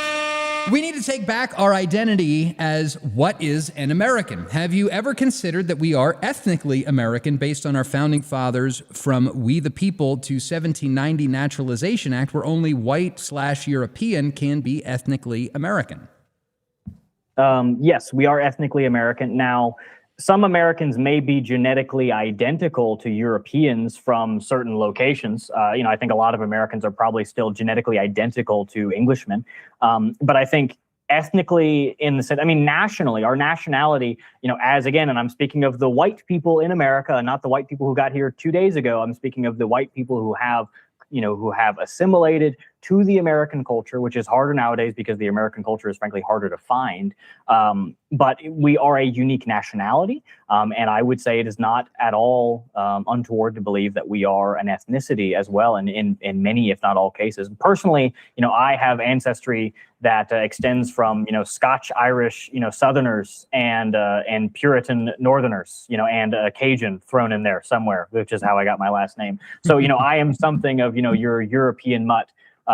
Which, I believe is a derogative term. But, I do think Americans are American ethnically. I do think you can tell a lot about what kind of European they are as to where they're from. And I feel like Americans, in a lot of ways, are one of the most distinct and also one of the most pan-European nations. I think the other nations of the diaspora, such as Australia, New Zealand, and Canada, are much more singularly Anglo. In their disposition, and just like the Boers are much more singularly Dutch. I think America is very unique in that it is both a diaspora nation of the European race and that it is also pan-European, that it has a core culture of Anglo-Saxon traditions and classical forms of government, with a New World, frontier, backwoodsman tinge to it all. But it is also pan-European, that members of many various nations of Europe were able to assimilate into that foundational culture, which I think makes us uniquely powerful. I think as long as we're willing to use it, there's so much in our heritage, like I said, that is there to use if you would but wield it against your enemies, which is what I'm doing. We've got another big super chat from James Johnson, who sent $50. I'm going to have to cool it on the... We got a lot of big super chats today. It's getting annoying. James Johnson sent $50. Thomas, not everyone can join Patriot Front, nor should they. So what should these or other men do ultimately to help out our cause? Well, I would say a lot of people that maybe think that they can't join Patriot Front, you might be able to. Again, our membership qualifications, you have to be older than 18, able-bodied, right, which means you have to have all your limbs and be able to see through both of your eyes. At least one of them, perhaps. But you have to be able-bodied. You have to be able to work and coordinate. You have to have the social ability to work with other people and learn and all these other things. So a lot of people actually can. And if you think that you're on the threshold and you're not sure, then submit an application. The worst thing that could happen is you get denied, and it's not personal. But outside of that, I think following the personal virtues that are good deeds within themselves is productive. People can always share our content. People can always interact whenever I'm doing podcasts. They can always submit questions to me.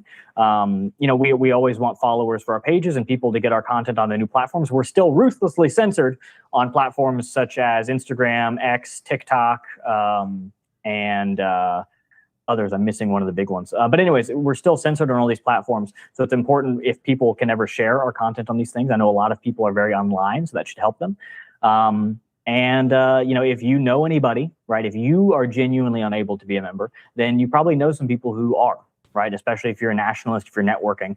And I think just simply, spreading the word about the organization and being a good representative to the extent that you can be is important. I think there's a lot that people can do. But, prepare yourself for success is what I would say, in a nutshell. Raven Resolve sent $50. Thank you for the big super chat. Thank you. What is a realistic goal for a future minority white America to maintain our white society?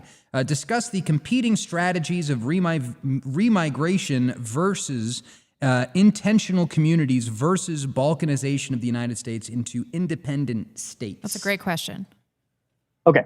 So now remigration being deporting a bunch of people, right, that shouldn't be here. That's kind of happening, again, not in the scale that it should be, but America is doing a lot better than any other white country that I know of in deporting people right now. Again, not good enough, but that's something. And I do think it's important to realize, talking about remigration or mass deportations, that certain things which seemed impossible just a few years ago have turned out to be, with the proper amount of willpower, expressly possible. I remember going all the way back to 2016, the idea of actually, Trump in his first term said, we want to close the border and stop people walking across the desert to come into the United States. And so many liberals and even a lot of conservatives said that was impossible. There's no way you can do that. There is no power on earth. There is no government so strong and diligent to be able to stop the migrant caravans and find that. And then, again, I'm not a big Trump supporter, but I support some of the things that have happened. I think some of those things are good things, outside of the actual administration.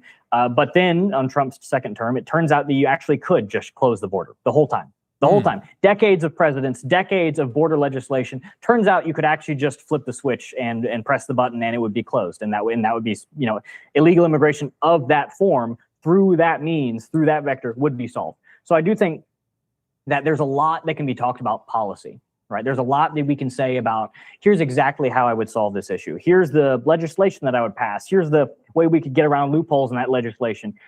But that's not the problem. The problem isn't a lack of solutions. The problem is a lack of willpower. The fact is that the government does not have the willpower to make these solutions manifest. And we need to create, as Patriot Front is, a battering ram of willpower aimed at the halls of power, to integrate that will and that conviction and that purpose with the actual mechanisms to make change happen. So in terms of, conventional present existing institutions deporting people, I think they should. I think they should continue. I think I should continue deporting all the foreigners that they can, and then they should find even more. And they should do what they promised to do. Yes. Will they? I'm skeptical. I'm highly skeptical, but I don't think that they should stop, if that's what you're asking. The other thing, intentional communities, that can also happen. People are doing intentional communities right now. The RTTL project is an example of a different organization. PF also builds intentional communities. We don't have, land ownership, but the networks and the men and the families within those are creating a community of intentionality when they meet, when they work together, when they create businesses together, when they work on all these projects together, when their children play together or homeschool together, there is an intentionality there. Again, just like I talked about at the beginning of the interview, you can practice all of these things in concert with one another. And in fact, it's generally better if you do. So I do think, that is going well. PF recently we did a massive work delegation to the RTTL community in Arkansas. And we got maybe a month or two of work done in a single day. Again, Patriot Front men are hardworking. They are very reluctant to complain. They are good in adverse conditions and in hard circumstances, willing to sacrifice and travel for the sake of virtuous and arduous labor. So we made a positive effect, and we actually helped them with a lot of things that would have taken a very long time for them there. And I do think there's good people out there, and they have a very good strategy and a very good set of tactics. And I wish them the absolute best. So again, we're helping with that. And in terms of balkanization, it just doesn't seem realistic to me. It seems too much of a kind of pie in the sky idea. I've heard a lot of people over my years say that, actually, this is the perfect area in the country that we should be looking to balkanize. And a fun fact, out of all the people in all the regions that I've heard say that this needs to be the ethno-state, if you just stitched all of them together, you would have the whole country. You would have the whole country. So, and then let's say everybody agrees and everybody's going to move to their ideal little ethno-state. We're just playing musical chairs at that point. So I do think, again, on a long enough time scale, is something like that possible? I guess, but then so isn't anything. But I think realistically, should Americans right now be moving to a certain area with the intentionality of separating it from the United States? I don't think that's realistic. But do I think it is wrong to move somewhere for the interests of your family and yourself if you need a career or you want a certain type of, that is fine. That is good. You should move to where the opportunities, if you want to move. Now, I do think there is a good argument. I know Ben Shapiro said, oh, well, if there's not good stuff, Americans just move to the middle of nowhere because you can't afford to live in your city anymore because it got, turned into whatever. Anyways, so I don't think you should have to. I think there is a very strong argument for digging in your heels and saying that I won't go, I won't budge, I'm not going another exit down the highway. I do think there's a very laudable aspect to that. But at the same time, men in the organization move around, and sometimes they do so based on the opportunities that other men in the organization are able to give them. We have a strong network over here. We have a tight-knit job, network over here. There's a housing network. So we can offer in some parts of the organization, we can presently offer a family a place to live, right? With, obviously an opportunity, right? We can't give them a free house. Sorry, we're not there yet. But we can give them an opportunity and a connection with a place to live, a place to work, and a total plugged in community where that man, can work out and train with other men. He can uplift himself. He can go to cultural events. His family can be invited to a lot of those things. They can start going to church, or they can have other religious connections with other people locally.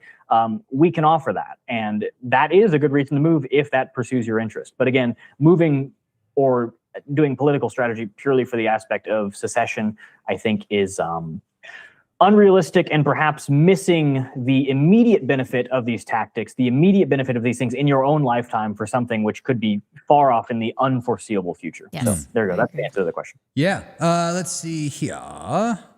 From Book Track Grooves, $10. Rousseau, what is your thoughts if the Irish or Russians sent you aid, even though they are from another country? Have you been able to build a tavern inn? What should women read against bad propaganda?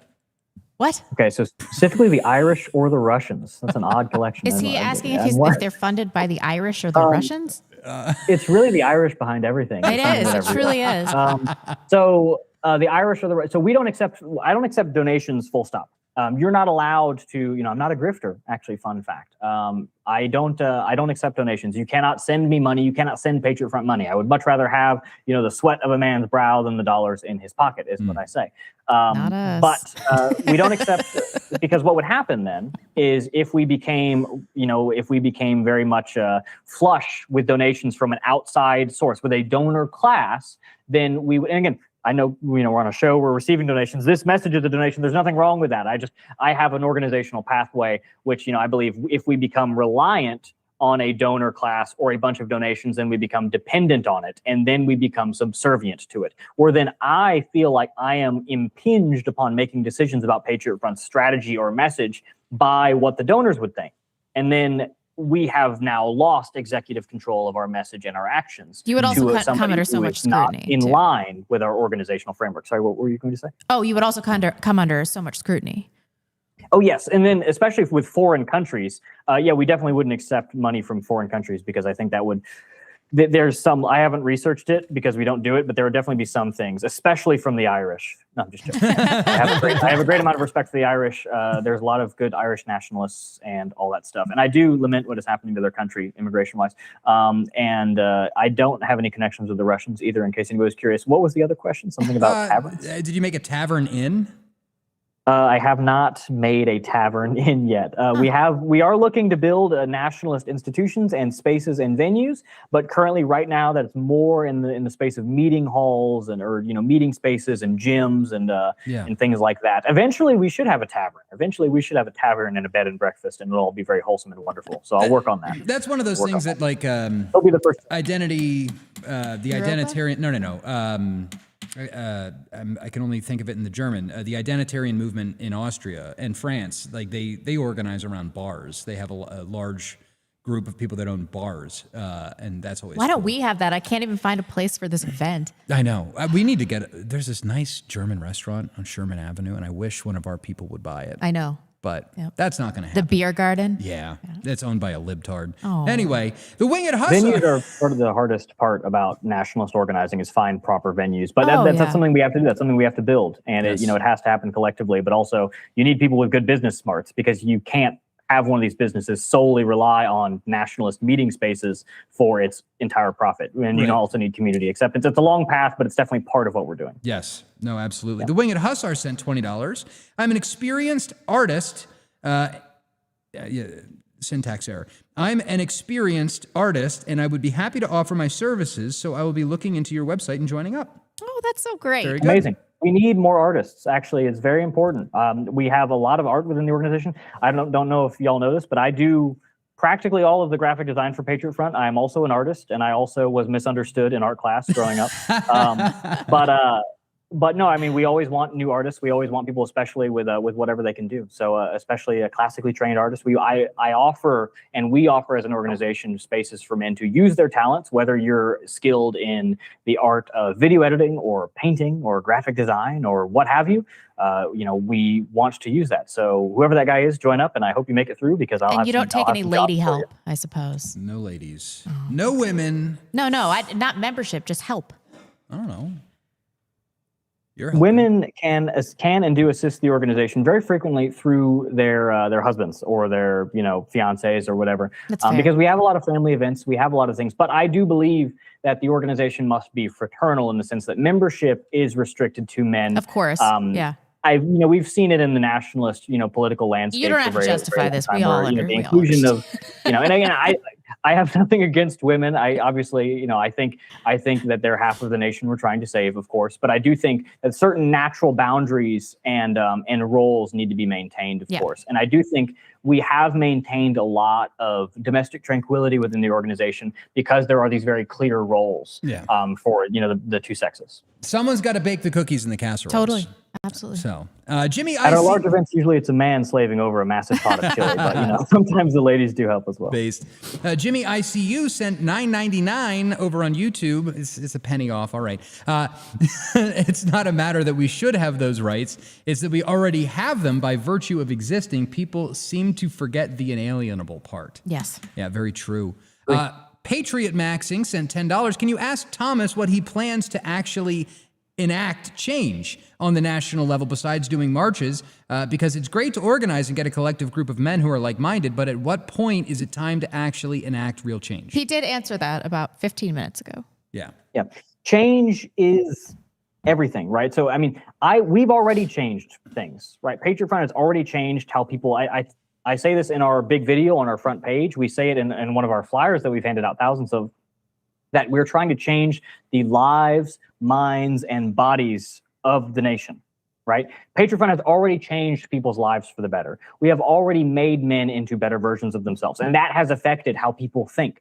Patriot Front has already changed the minds of thousands and thousands of people in terms of what they think about us, and by extension, our ideas, and by extension, the world, right? So that is change. Change is something you can attain every single day. People give the conventional political mechanisms way too much credit, and they give them too much legitimacy.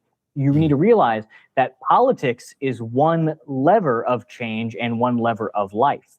There are many times throughout your day, throughout your week and month and year, that systems other than the federal government are exerting force upon you, whether that's media, whether that's your friends, whether that's your community, whether that's your religious institution, whether that's the thing in your pocket, your phone, whether, it's the algorithms, it's social media, it's all these other things, right? Whether it's your job, whether it's your boss, whether it's the systems of money or whatever. There's so many different things which exert force upon you. And it's not just the president's, executive orders or Congress's legislation. There's so much that is pushing. So you need to come to change with the idea that it is something you can achieve every day, and you need to take it where you can get it, right? So when do marches suddenly become acts of Congress, right? This is not a linear thing which you can put into a 1, 2, 3 scale. Again, we build social power and then we use that social power to wield political power. And political power is everything. Everything is political if done with the right intentionality, right? And we do. And spaces, coordinating materials, right? What material wealth, institutions, assets, things like that, changing how people act. And yes, we do and we can involve ourselves in conventional politics, and we can even find that we're more effective than some of our contemporaries pound for pound. So when do we plan to enact change? We already have. All in for the win. Send $10 over on Entropy. Does Patriot Front do anything like Toastmasters, where people practice public speaking without learning the hard way in front of a crowd? Yeah, there's some events, book clubs and things like that, where people get the chance to speak. I'm not the only one who ever gives a speech in the organization, so there's opportunities for things like that. I don't know if we have a speech giving centric class in the organization, but generally being in the organization will help you with those things, because you will be put in situations where you're, working with people, speaking on your ideas. So if you wanted that, I would say join, and you'll probably become better at it through many means. Sure. All in for the win also sent, he sent like 5 questions. So this one is, how many of the Patriot Front members have you sparred with that have prior martial arts experience before joining? How many specifically that I've sparred with? Yes. Maybe a dozen, 2. I participate in some training meets every now and then throughout, and I've been in the organization almost a decade now, so a lot. I'm not sure. I would say about a quarter of the members in the organization have some form of martial arts experience, if they have, if they're training. But maybe less than that. But I mean, we do train men up, and they do get a lot better. We have a lot of grappling and jiu-jitsu, practices, and many men have belted up, and they've gone from a white belt to I think it's a blue belt, and then a brown belt, and we even have a few black belts. So a lot of men learn a lot within their thing, and I'm definitely not the most martially inclined out of the members of the organization, but that's what I have them for. So. All in for the win, send $10. Have you heard of the left's Operation Turn Texas Blue? Texas is an important state. Will this issue of its new demographics get enough GOP attention before election season? Is there something that's out there fighting this leftist plan and demographic change? So I am not intimately familiar with the project itself. Will the GOP react to demographic change in Texas soon enough to keep it being a GOP state? You could say that they've already done that with the redistricting. You could say that they've already done that with coordinating a bunch of stuff with ICE. Will that be enough? Time will tell. Is that comprehensive enough to justify or to satiate a nationalist? No, it is not. But are things fighting against it? Yes, we are. Again, are we in, am I running the Texas state government? No, I would like to, but I'm not. So, that is a big question, and not all of that is within my control or purview. But, again, there are positive forces, and there are things that need to be helped. And, you, whoever you are, should take a more active role in the history you are describing. I have a means to which you do so. Go ahead. All in for the win also said, if we did Operation Raise the Flag in America like the UK did, would there be a stronger motivation to do activism in leftist or quasi-Mexican seated areas, or play it safe in ready-made GOP patriot cities? Okay, so if we were going to do Operation, like put up a bunch of American flags, would we want to do them more in leftist areas or GOP areas? Both. We currently put up signs, whether they're stickers, posters, banners, flyers, whatever, and we do them everywhere. We do them everywhere, all over the country. We put up materials everywhere from Manhattan, New York to Manhattan, Kansas, from Fairbanks, Alaska to Miami, Florida, and everywhere in between. I believe in the famous adage quoted by Theodore Roosevelt that you should do what you can with what you have where you are. And men of our organization find themselves in rural back roads and in big cities and everywhere in between, in suburbs and coastlines and mountains and so on and so forth. And they should be active wherever they are, because there are Americans wherever they are. There are Americans willing to work and fight our dispossession everywhere in the country, and we need to find them wherever they are and organize with them wherever they are. So, yes, to answer the question, both, everywhere, all the time. All in for the Winston. Another $10. Thomas, as a Texan, were you raised on cowboy westerns? If so, which are your favorites, and which would you recommend others to watch that are new to the genre? Also, have you tried the cowboy shootout style sport in your free time? I did watch Westerns growing up. I don't know if I would say I was raised on Westerns. I'm a big fan of the Dollars trilogy with Clint Eastwood, of course. That's a classic. I feel like I would be remiss of myself if I didn't answer that. I could probably list a few of those. I like those. Those are the classics. There's probably a few more, but they're not coming to mind. I'm not really good with on the spot. What's your favorite X question? And the other question was, what was that? What was the next part of the question? Have you tried cowboy shootout style sport in your free time? No, I have not. I haven't done that. I do have a friend actually who did it in the organization, and he won. So maybe I'll have to give it a shot at some point. Looks fun. Are smaller nationalist groups more effective staying independent, or would consolidation help, or just create one big target? I think everybody should join Patriot Front, and I'm biased in this respect. But I think Patriot Front is big, and we are effective. Does that make us a bigger target? There are smaller nationalist groups that have the same tactics employed against them, and that actually, I would believe, harms them more. Because aggregate, if you have 50 members and 15 of your members get doxxed, that's a lot harder to deal with than if you have 500 or 600 members and 15 of them get doxxed. I think a larger organization is more able to weather these things. I think there's a difference between the scale of the organization and the what would actually make certain attacks fall more harshly on this organization, which would be its legal existence. Patriot Front is not an LLC. We are not a nonprofit. We are not a 50C18 or 501c8 or whatever. Patriot Front, in terms of a legal reality, does not exist. It is a social volunteer movement. Patriot Front is a state of mind, in a way. So in this sense, our scale does not come at the expense of our scope. Other organizations, this may not apply to. I cannot speak to all of them, but I would say it makes a lot of sense. I have seen so many organizations, as I'm sure y'all have, come and go over the course of my years in organizing.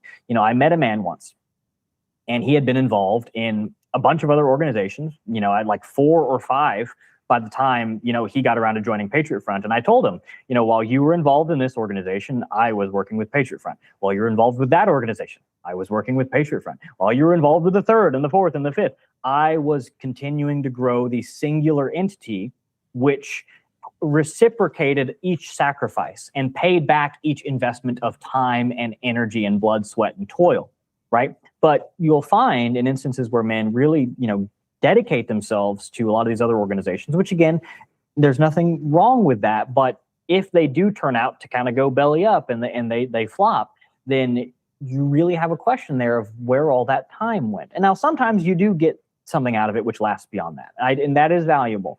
But I think you should be able, and the prudent onlooker should be able to look at Patriot Front and say, wow, well, they've survived all the big attacks that have felled many of these other organizations. And you ultimately want an entity which vindicates your sacrifice and rewards your investment. So I would say join Patriot Front. And again, I'm biased, but it would be crazy if I wasn't. Yep. All in for the win with another super chat. Jeez.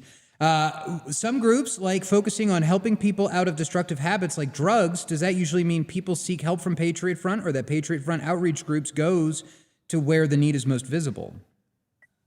We do not seek out people who are having issues with addiction, because there's so much more that goes into somebody being an effective member. Generally, that person needs to seek us out. And then they need to be good on other aspects, right? But we do help men recover from issues with drugs. We do, again, they need to be capable of being a good member despite that. And you're not allowed to do, hard drugs as a member of the organization. But very commonly, we'll get guys in the interview room and they say, yeah, I'm good on all these things. He's a good member otherwise, but he occasionally smokes marijuana or he's trying to stop. And we say, well, your membership's going to be conditional on that. That you need to stop that in order for us to move forward. And maybe you can slip up once or twice and we'll work with you on that. But that needs to be the trajectory towards sobriety. And the same thing with, with alcoholism or kratom or all these other little things. We do create a culture of sobriety. All of PF's events are sober, practically, universally, nationwide. And we do have a big culture of holding other people accountable because we have something that's valuable, which is, the purpose and the community. And that imposes a cost if people aren't able to keep up with that. And if they're not able to take care of themselves and be the person that they need to be, not only for themselves, but for their health and their family and their community and ultimately the nation. So yes, we do help those people when they come to us and when they are salvageable. But we are always willing to work with people. Yes. Strong families make strong nations. Are unmarried members having trouble creating families? If so, how does Patriot Front help? What ballpark percentage of members had families of their own before joining? Okay. So I would say practically everybody who wants to create a family probably has some difficulty with something. I mean, there's a lot of difficulty which goes into it, even not including all the ways in which society is flawed and the stock of our nation is lackluster in certain respects and areas. Again, precise percentages of how many men had families before joining. I'm not sure. A lot of men have families in the organization. A lot of men have families as members of the organization. There's men who are dutiful and active members of the organization with upwards of 6 children, right? So sometimes you hear men say, oh, well, I can't do that because I'm a dad. Well, you're wrong because all these other men can do it, right?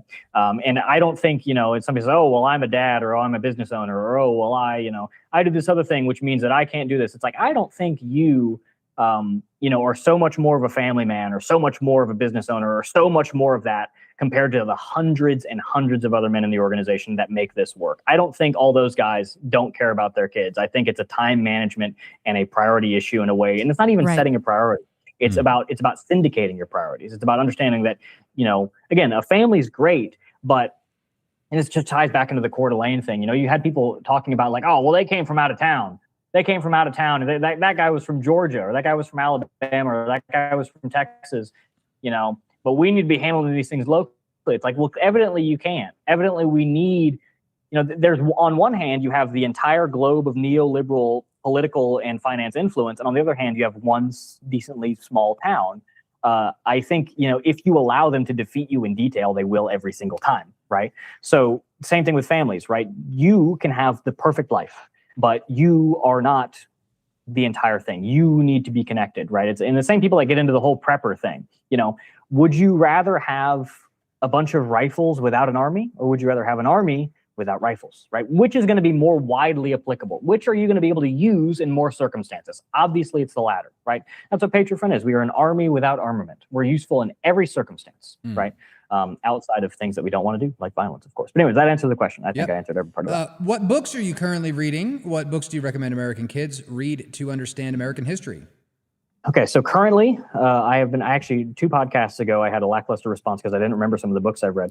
But I've recently read the Journals of Lewis and Clark, the North Pole, written in 1910 by Robert E. Perry. He was the American who discovered the North Pole. He did not describe Agartha, but maybe he just missed it.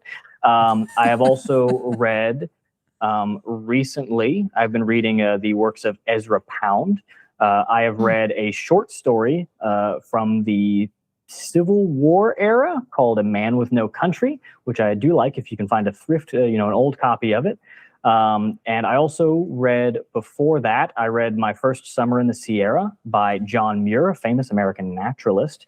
And currently I am reading some of the speeches of Theodore Roosevelt, which are always good. And like I said, I'm reading some of Ezra Pound, and I'm reading whenever I can get to it. I usually do most of my reading while I travel. So it's tough to read a book that I don't feel comfortable traveling with. I have like a 1908 copy of an Andrew Jackson biography, which is very beautiful, but it's not something that I would throw in a backpack. That I've been reading from time to time by Cyrus Townsend Brady, who is a very good historian. I like his diction quite a lot. I would say so. Youth reading. Theodore Roosevelt was actually a very prolific author, and I do think he has a very readable style. I also read The Rough Riders recently. I think The Rough Riders is a very good story. It's a narrative, it's an adventure, but it's also firsthand, it's political. It teaches you a lot of lessons about life as a young man or as a man in general. So I would say that's good. And Francis Parkman is also a very good historian. I find him to be very readable. His book, The California and Oregon Trail, is a very good one, which talks about America in the 1930s, the Great Expanse. So yes, I would say those are good for the youth. I would say look into those. All right. Or go to antique shops and you can find history books. Yeah. You can find history books like that are 100. I have a few of them that I reference and that I get graphics from sometimes for our booklets and things. But you can find 100-year-old history textbooks which are devoid of a lot of the slander that you see nowadays, or like old dime novel westerns that are before a lot of the stuff just for entertainment reading. Just to teach kids how to build up a literary habit. Yeah. So there you go. Yeah. Well, thank you so much for answering that barrage of questions. Yeah, our audience has been so supportive. We truly I appreciate do this all it. day. Can you tell the audience where to find you since you are banned on almost every social media platform? Yes, absolutely. So you can go to patriotfront.us, the website.